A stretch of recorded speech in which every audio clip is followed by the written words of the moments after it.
Hello? Hello, Father Thomas. How are you? Don't tell me this is the distinguished Ken Wilber, the world's most brilliant synthetic metaphysician and spiritual giant. Only if this is Father Thomas Keating, the world's foremost living saint, in my opinion. I'm unknown and counted as nothing. Well, we want to talk about several things. You and I had chatted last week and caught up on a lot of issues, and I thought if we could, we'd just talk a little bit today and kind of give an overview, particularly of centering prayer and how you came to emphasize it and put it at the center of a contemplative life, and in particular outreach to some of the younger people that want a kind of living spirituality in their life, but not necessarily some of the dogma or even myths or outward structures. And you and I go back a ways. I mean, we've known each other off and on for several decades. So do you mind kind of just sort of reviewing some of these things? No. Yeah. I can remember it in some reasonable order. We'll run through them. Let's turn the clock way back and talk about what got you interested in basically a contemplative and spiritual life. Why did you become a lawyer or a doctor or a gas station attendant? I mean, what was it about the church? Well, when I was my first year in college, I had a course in the modern philosophers, Nietzsche and Schiller, Schopenhauer, Tolstoy, and a number of others. It was a survey course. Yeah.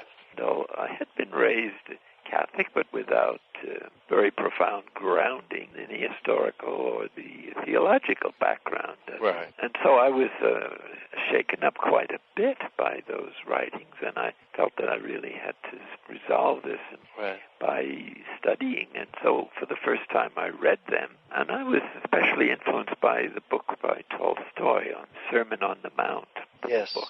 Yes. It was part of his conversion. Well, that opened the gates for me to begin to pursue a spiritual life in the context of Christian tradition, and especially the gospel and how it was understood by the early church fathers. And so it became clearer and clearer to me that the Christian religion is really about transformation of we'd say today of consciousness. I guess in those days I would have said the transformation into Christ or to faith. So I started meditating. I started praying a lot and hanging out in church. There was no one there to teach me how to meditate. In the early 20s? I was 18, 19. Yeah. And this was in the early 40s. Yeah. The fascinating thing for me is that I got thoroughly convinced that the contemplative dimension of the gospel is what Christianity is really all about. It's the heart of the gospel and the invitation, as I understood it from reading the early fathers of the church. Right. So when I started looking around for how I could get some help developing a contemplative life, there wasn't anybody to help. Right. Priests didn't know about this, and then the general conviction of everyone was that if you wanted to pray a lot, you should go to a cloister or a monastery. Right. In other words... And leave us alone. It was either to protect you from the world or to protect the world from you. Yeah. I think it was the latter. But that was a distortion of the tradition, but it was firmly embedded. Yeah. So no one was trained in seminaries or teachers, at least in Catholic schools at that time, to teach prayer. Certainly the Jesuits did as best they could with the spiritual exercises, but even they, in the course of history, had suffered from some of its vicissitudes, and the contemplative orientation even of the spiritual exercises was truncated and cut off. And at the time of the Reformation, the Jesuits weren't allowed to teach the contemplative dimension, but had to stick with discursive meditation. Yeah. If you're familiar with that, I am. It's the reflection, Exactly. It's a tension that we find in a lot of religious traditions, and there are many different words for it, but it is indeed a contemplative versus a discursive. For some, it's called esoteric versus exoteric. It's an inward versus an outward. And, that tension is so obvious in so many of the traditions, but I'm always curious how... Well, there's a term for it. They call it cataphatic. You use the faculties, and apopathic if you don't. Apophatic if you move beyond them. Exactly. But actually, it's I think, a mistaken dichotomy, because really the two should interact. Yeah, I agree. Drawing on the tradition and the symbols of your religious culture, because the spiritual journey involves the whole person, as you know. Right. The problem is when one or the other of them gets denied, don't you think? Exactly. Yeah. And that's what happened somewhere in the Middle Ages. The whole tradition of earlier times was put on the shelf or lost, or perhaps the controversies that surrounded the Reformation fixed everybody's attention on doctrinal differences rather than on the spiritual life and union with Christ. Well, anyway, I was sold out on the earlier tradition, so I looked around for a contemplative view, and the closest I could come was the Trappist order. Right. And another mistaken tradition that lingered in Christian contemplative heritage was that to receive contemplation, you really had to lead a very austere life. Right. And the harder it was, the more likely you were to make headway in contemplation. Right. Right. And so that's why I chose the most difficult order I could find at the time. It seemed to make sense. And so I entered it. But in the course of about some years, I gradually changed my mind. And I think that contemplation is an inherent capacity or need in human nature. Yeah. I don't see it anymore as a reward for great virtue, but as a necessity to practice even the ordinary virtues. But not everybody will agree with that. But I know I couldn't practice them without this kind of relationship with the ultimate reality that the Jewish Christian heritage calls God. Right. Incidentally, God is a very difficult word today, especially in interreligious dialogue. Yep. Because it always has a super meaning. When you say God, you also mean at the same time not God. Yep.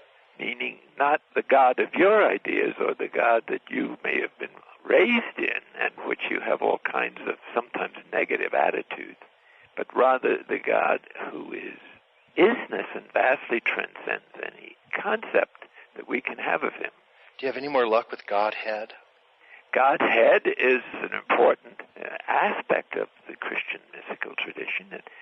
It's the source of the Trinity. Yeah. And some mystics tend to identify the Godhead and the mystery of the Father. But let me just tell you a little story that changed my mind. Yeah. After I had bought into the very rigorous life of the Trappists, got up at 2 in the morning and worked hard and fasted, and were completely silent except to speak to the superiors.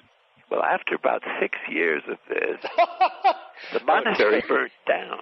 Oh, my God. And I barely escaped with my life. We were in a 4th floor in a fire trap, so to speak. And as I came down the stairs, I could feel we were going into the flames, but I couldn't go back because some were behind me. Some brother said, "Bend low and come this way." And the fire hadn't spread out, but it had gone straight up. So we got into a side room, and then later I went down another floor and jumped out a window and landed in a snowbank. Wow. And the thought then came to me, maybe God isn't as interested in all these rules as I am. And yet it took another 20 years, I think, for that insight to sink in.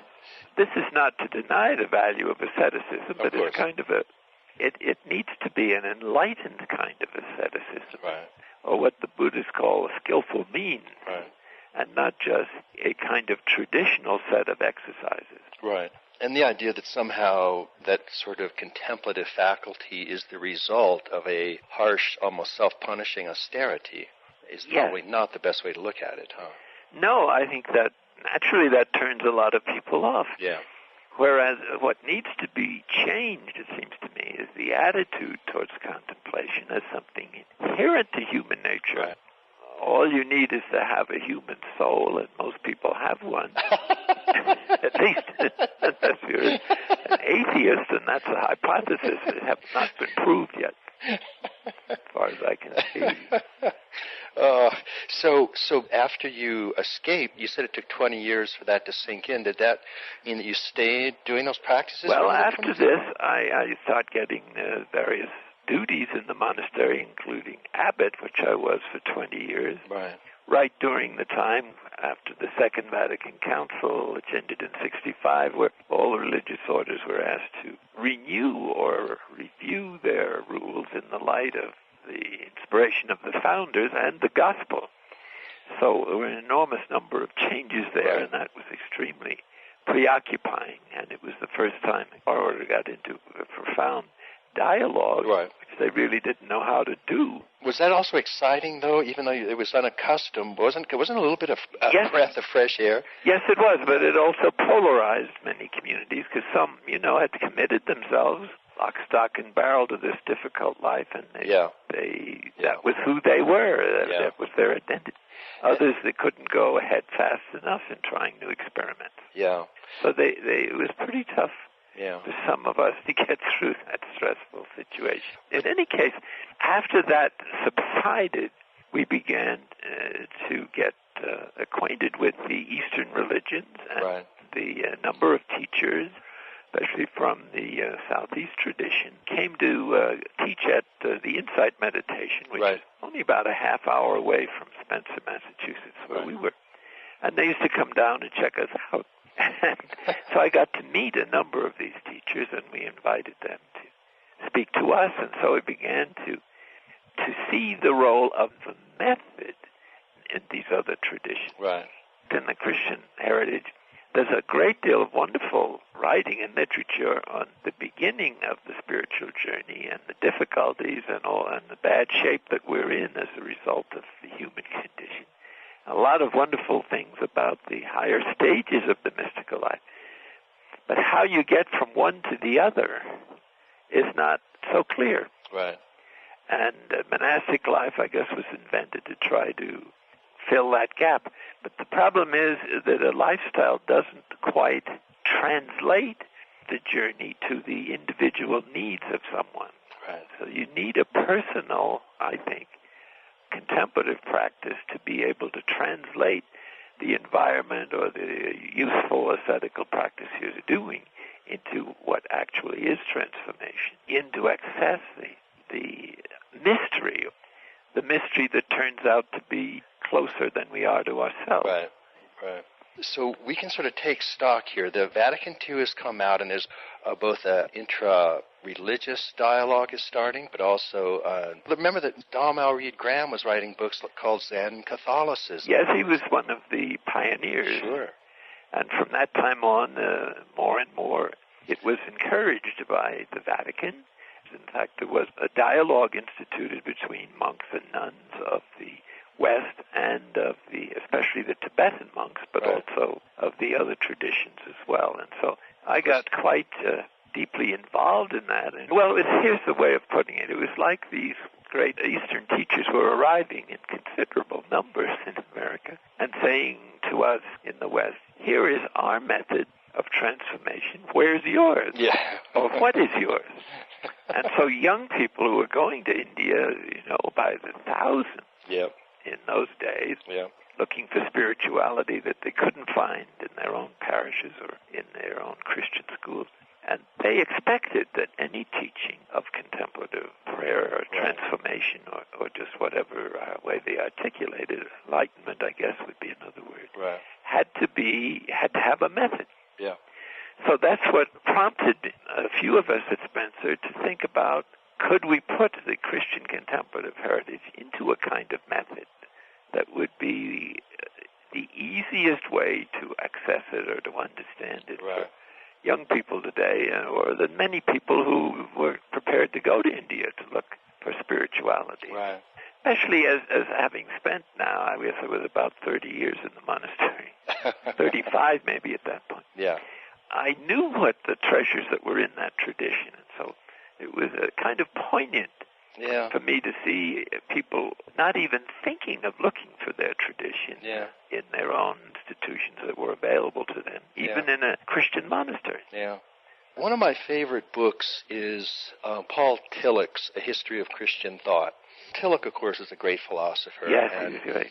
And really just a fountain of wonderful ideas on how to connect philosophy with spirituality, and particularly within the Christian tradition. And one of the great themes that you noticed in the West is what might be called the broadly Augustinian tradition on the one hand, from St. Augustine, which is roughly putting an emphasis on the interior in a very Neoplatonic sort of vein, and then a kind of more exterior or outward tradition, most epitomized by, let's say, St. Thomas Aquinas. I mean, both of them had both interiors and exteriors, but people often lined up behind one of these two great figures. And Tillich was clearly very fond of an Augustinian interiority and a mystical contemplative aspect, and his history of Christian thought reflected his own ideas on that, but it's a wonderful overview of this. You go back indeed to the early church fathers that you were talking about, and it's hard to miss this extraordinary emphasis and openness to the contemplative and mystical tradition, in addition to having both the cataphatic, or understanding the necessity of exterior and discursive forms. There's this interior openness, or apopathic, or I-N, or void, or Godhead, or emptiness, whatever term one wants. And you can find the contemplative tradition having these wonderful stages of transformation that we're talking about, going right on up to, of course, St. Teresa, St. John of the Cross, and so on. It's an extraordinary tradition, almost all of which, after the Reformation, got buried somehow. Yes. Just a travesty that's hard to over-exaggerate the dimension of that disaster. So it must have been a kind of homecoming for you to be able to go back and go, whoa, look at all this stuff. Yes, it was also a bit frustrating, because when you're in an institution that's fairly well established, you have to deal with mindsets and preconceived ideas and fictions that are not about to drop dead upon request. Yeah. There's still a lot of resistance to it, isn't there? Well, it's beginning to be more acceptable, and in the past few years especially, I think the consciousness is beginning to rise that, number one, there is a Christian contemplative heritage. Right. One of the things that greatly encouraged me is how much interest there has been in Protestant circles. The Protestants, when they departed from the communion with the Roman Catholic Church, didn't take the contemplative tradition with them because it had already died out. It was in one of its lowest ebbs. Yep, exactly. It's very hard to find a really well-known series of Protestant mystics. You can there were certainly a few of them, like Beaumay and William Blake, but there wasn't not a rich heritage. A normal thing, I don't think, for the people in the pews. Yeah. So a lot of Protestants, both Lutherans, mainline mostly, and especially Episcopalians, have shown considerable interest in centering prayer as a way of recovering. Right. So if I heard you correctly, you're probably in about your 50s when this started opening up. Pretty much, yes. Yeah. And then so you hadn't yet formally come up with centering prayer, although the essentials of centering prayer indeed go back millennia. Yeah, the formal method dates from 1975. Tell us how that came about and exactly what went on. Well, it was clear to me that if we're going to make it available to other people outside the monastery, the best way to present it, or the most contemporary way, was to put it into a method, because that's what especially young people were expecting. That's what they found in all the Eastern traditions. Right. And those methods were excellent and full of psychological wisdom, as you well know. So to put this heritage into some form that was accessible, it seemed that we ought to try a method. And so we put together a very simple method based on the Cloud of Unknowing. Right. And Father William Menninger, who was guest master, offered it, first of all, just to priests. He offered it to them for about a year. A lot of them came to the guest house for retreat. And they had so much benefit from it that then we started to enlarge it to religious, and then to women, and then the Protestants started coming. And it became clear to us that the people who were most interested in it were normally laypersons. Of course, there are more of them. But it struck me there was kind of a tide coming in, you might say, of renewal or reform, in which the Spirit of God, to put it into a Christian kind of frame of reference, was pouring into the human race or family, a sort of a movement of divine love to try to renew this relationship. Right. Perhaps because of the crisis of modern times. Right. And that the ordinary religious life that was offered in parishes, however traditional and solid, was not touching this desire for a deeper meaning or a closer walk with God, or however they articulated it. And I think this has increased, and I've found it wherever I've traveled, different parts of the world, something more than is being offered in the usual structure of sacramental life and Sunday services. And with that, we thought we would try it out. So this is not a new religion, God forbid, nor is it an effort to proselytize. It's simply our idea was to offer it to people who were interested, and to see what would happen. Well, it spread, and the response to it was far beyond anything we could have imagined. Yeah. And it's not because we created this desire; it was there. It was, and like you say, it's a natural faculty. It was waiting. Yeah. Waiting to be addressed, and so this has spread in different parts of the country and the world now. But I couldn't do much at the time because I was the abbot, and that's a pretty full-time job. Yeah. It's not 2 or 3 jobs at once. Yeah. So it's when I retired in 81 and came to St. Benedict's Monastery that I had the freedom to pursue this. And right away I was asked to give talks about centering prayer in a local parish. And then we experimented with an extended retreat of 10 days. Mm-hmm. And there we found some people who were committed and wanted to help, and they moved up here, and we gradually started a retreat movement here and other parts of the country that has just gone on growing. Which is very exciting. And I think it is addressing something that transcends the differences between the Christian denominations. Right. In other words, it's a bond of unity that goes far beyond any kind of rational agreement, which will probably never fully take place. Exactly. And so we have now a great many Protestants involved in the centering prayer activities and leadership. Uh-huh. And we also have found that it's an inspiration and also a qualifying factor in engaging seriously in interreligious dialogue. Yeah. Certainly. So it keeps moving in concentric circles to embrace more and more of reality. So I'd say now that it involves a relationship with the whole planet and its concerns, social concerns, and the whole universe.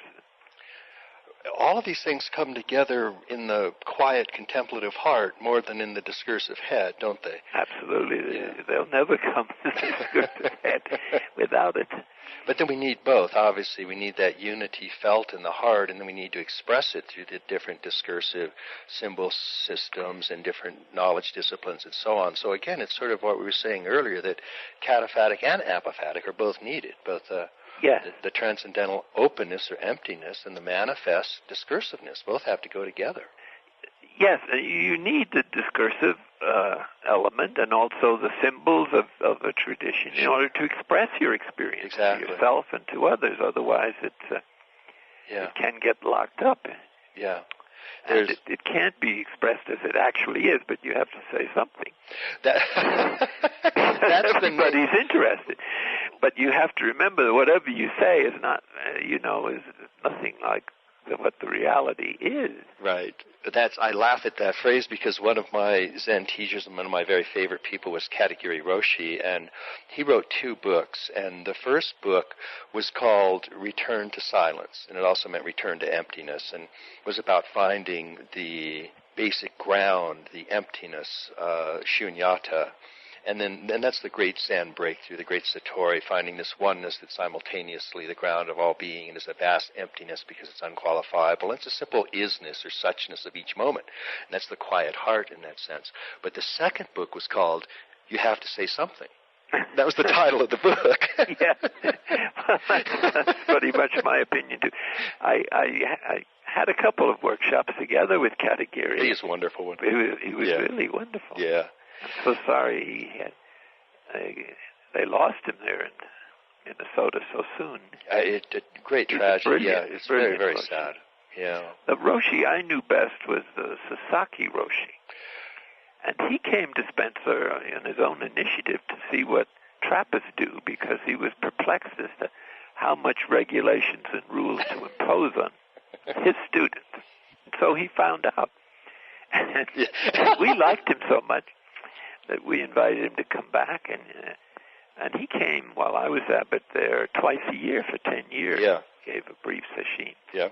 I studied a bit with Sasaki. He's a great, great guy. He's still going, you know. Still going. Yes, he is indeed. Strong. Yes, he is. He's amazing. The insight into the Christian mystery, though he had never read anything about it, was remarkable. Well, I think that's what happens when you do intersect that, the formless, quiet, ever-present heart, and to the extent that the great contemplative traditions all tap into that from their different directions and their different interpretations.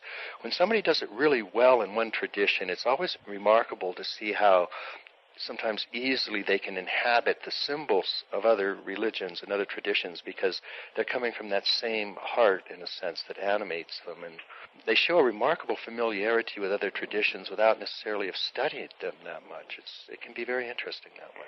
Yes, the Zen tradition is marvelous. And what I found in the other great Eastern spiritual traditions is that they throw a light on things in the Christian tradition that have been in the shadows or on the shelf or on the back burner. Yeah. And they bring it back into focus. I think so. I think that was what was so valuable to so many, certainly speaking for myself. And I came out of probably, I mean no offense here, but one of the thinnest or most anemic of the Christian Protestant traditions, which is Southern Baptist. Now, at least if you're a white boy, Southern Baptist is pretty pale. If you're African-American and you're Southern Baptist, you're rocking. You've got some shamanic soul going on in those revivals. Yes, but boy, I've heard them sing. Yeah, that's right. But boy, if for a white boy, it's pretty thin stuff. So I was just, I'd had it with pretty much everything Judeo-Christian until I got into studying Zen and Taoism and Vedanta and Vajrayana. And then all of a sudden you start to see a much more profound meaning of what spirituality is and what contemplative practice is, and then you come back and you look at the Neoplatonic tradition, and you look at St. John and St. Teresa and the Victorine mystics, and you read Meister Eckhart, and I mean, the tradition is, the Western tradition is full of these kinds of gems that, as you say, kind of got. By the way, have you seen the book by Bernard McGinn on the mystical thought of Eckhart? It's the best book I've seen. Excellent. On his work, Excellent. Put out by Crossroads, but. What I think needs to be done is why I push myself to continue to be in interreligious dialogue, and that is that all of the religions, I think, and here is where some of your vision I find extremely helpful, need to renew their traditions or look at them again from the perspective of the essence of the religion and their respective contemplative paths. Right. And the traditions, that is to say, cultural conditioning, or baggage, or barnacles even, that have gotten identified with the wisdom of the original teachers and are really making it difficult to translate that wisdom into contemporary culture with its emphasis on science and the amazing technological growth that we're going through now. Right.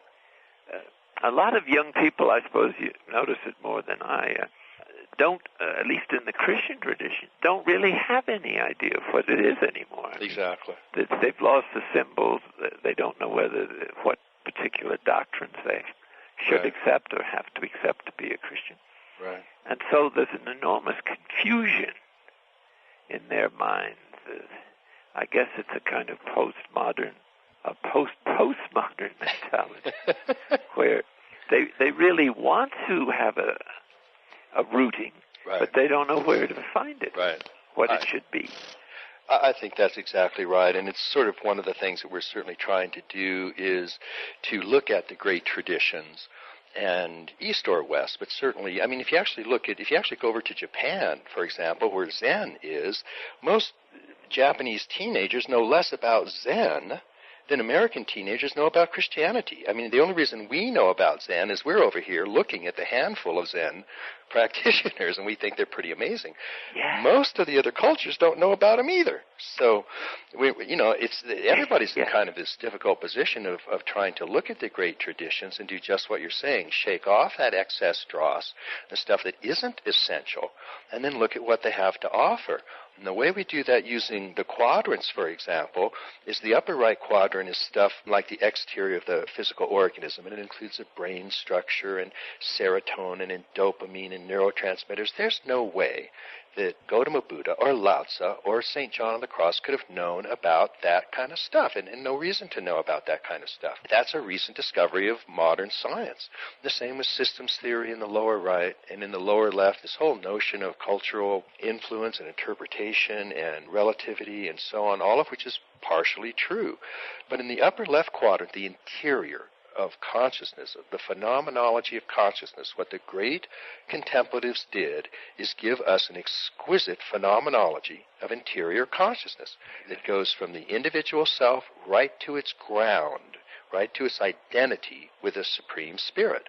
And that contemplative phenomenology is as valid today as it was 1,000 years ago. And that's where these great contemplatives, East and West, so excelled. And so we can give the other quadrants to science or postmodernism or systems theory or any of that. We're not taking away anything from that.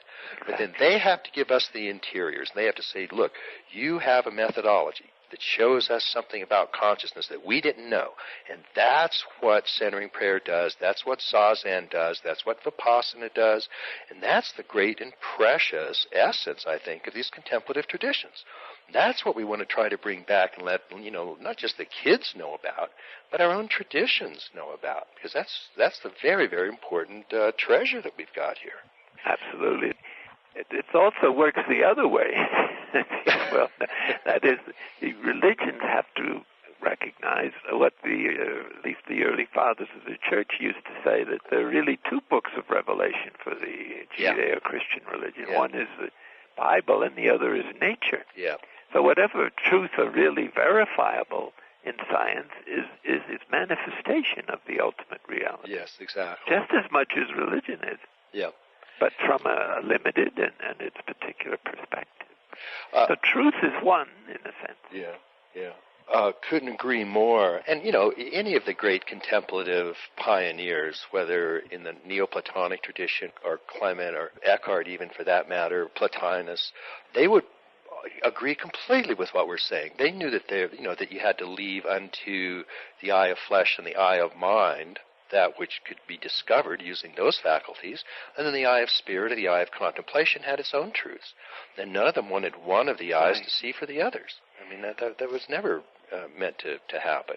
So they were, in their own ways, as integral as you can get. It's just the integral vision keeps unfolding because new truths are discovered in nature and in the manifest world. Right. So in terms of the integral approach, though, the thing that was so missing in the traditions it's their acknowledgement of science, because most priests acknowledge the existence of science and they go to medical doctors when they're sick. What was missing was the contemplative tradition of all things. Yeah. And so that's why centering prayer, I think, has not only caught on so rapidly and had such a profound impact, but I really think it's probably one of the single most important things that's happened in the Judeo-Christian movement in the West in the last 30 or 40 years. And it has to. I know you're much too, in the best sense, humble to, The question is, come on. How do you get people to do it? Because we're not, there's no sanction. It's simply an invitation. Right. And right. That's if how people can get the motivation to do this in this increasingly noisy and fast-paced world. A world of confusion and multiplication of ideas. This is really the great issue in my mind is to how to reach people in such a way that they can see the value of this in the midst of the enormous pressure of other events, and some of which are world-shattering right now. With the information explosion, every tragedy in the world is instantly available. So there's an overload of nervous, emotional exhaustion, I think, going on in a lot of people. All the more reason they need a period of silence. Yeah, absolutely. Without that still point at the eye of the cyclone, the center of the cyclone will drive you nuts. So that's exactly what... But maybe you found some ideas of how to persuade or interest people who actually want a deeper meaning in life or want to access this dimension of the human potential and don't really know how to go about it. They really need a method of some kind. It doesn't have to be just one. What we're finding in the modern and postmodern world is that it needs contemplative wine, but in different wine skins. It needs a different packaging. So we want to work with David Fournette and others to situate your work and centering prayer and all of that in an integral context. Yes. Well, we'd like to have part in it. I think that formula you put together is the best one there is for approaching reality. From a intelligible stance. So I do what I can to encourage people to look at those four quadrants and the stages of consciousness. I was very pleased that you're continuing to write so much and to try to make it a little more accessible to people like myself who haven't got a lot of time to read, but who are very interested in the subject. So, but given that there's some of the difficulties you've talked about, nonetheless, the centering prayer has really caught on, as you say. Do you happen to know how many different groups or centers, or that there are different groups that are doing this around in this country and around the world? It's quite a large number, Well, it's hard to know because there may be an enormous number of people we don't even know about. I know that when I give lectures here and there, people we didn't know about at all say we have a group or they read the book and just started it on their own. Right. They can do that. We prefer to teach it in a way that has been well thought out based on experience. But if they pick it up, that's fine. Yeah.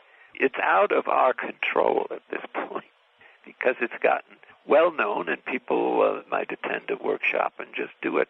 Many of them have never even heard of contemplative outreach, which offers resources and retreats to support them in the journey, which I think would be a great help if they knew about it. Our mailing list is somewhere around 55,000. Right. But I know there's a lot more people actually doing it. Right. We want to get the word out because that's what's so important. Yes.